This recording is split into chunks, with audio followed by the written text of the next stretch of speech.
Marisol, kokia maloni staigmena. Nesidžiaukit. Noriu, kad paaiškintumėt, kodėl persekiojat mano mamą.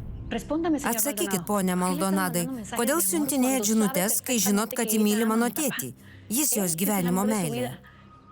Supraskit, mano mama jūsų nemyli ir niekada nemylėjo. Kodėl neatstojat?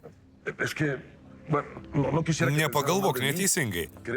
Mums su tavo mama reikia aptarti vieną svarbų klausimą. Kokius klausimus galite aptarinėti su mano mama?